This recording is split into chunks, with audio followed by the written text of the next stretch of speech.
ఈ తెలంగాణ రాష్ట్రం నూతనంగా ఏర్పడిన తర్వాత క్రైస్తవుల ప్రాబ్లమ్స్ గురించి మరి కొంతమంది క్రైస్తవ సహోదరులు మరి ఏదో కార్యక్రమం చేయడానికి వచ్చి ఉండగా వాళ్ళు ఇంకా ఏది అనుకోకముందే పోలీసు వాళ్ళు అరెస్ట్ చేసిరట. దీన్ని మేము ఖండిస్తున్నాము. కేసీఆర్ గారు దయచేసి ముఖ్యమైన విషయాలు క్రైస్తవ అవసరాలు గమనించాలి. ముఖ్యంగా మరి కళ్యాణ మహోత్సవం అనేది కళ్యాణ లక్ష్మి అని పెట్టినట్టు కళ్యాణ క్రైస్తవ లక్ష్మి అని చెప్పి ఎందుకు పెట్టిన మరి మీరు? మాకు కూడా పిల్లలు ఉన్నారు, మాకు కూడా బీదలు ఉన్నారు, వాళ్ళకు కూడా కావాలా?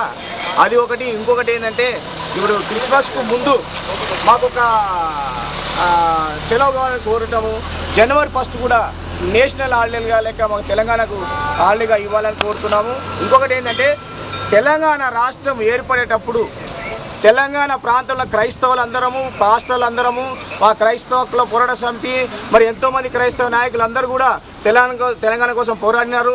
వారి పిల్లలకు కూడా ఉద్యోగాలు ఇప్పించాలని ఏదైతే కుల సంఘాలు ఎంత పని చేసినా వాళ్లకు ఏ విధంగా మీరు మరి తెలంగాణ వీరులని వాళ్ళకు ఏదైతే సర్టిఫికేట్లు ఇస్తూ వాళ్ళకి పిల్లలకు ఏదైతే రిజర్వేషన్లు ఇద్దామని ఆలోచిస్తారో ఆ దాంట్లో మమ్మల్ని కూడా చేర్చుకోవాలని తెలంగాణ క్రైస్తవుల తరఫున అందరి తరఫున మేము విజ్ఞప్తి చేస్తున్నాం.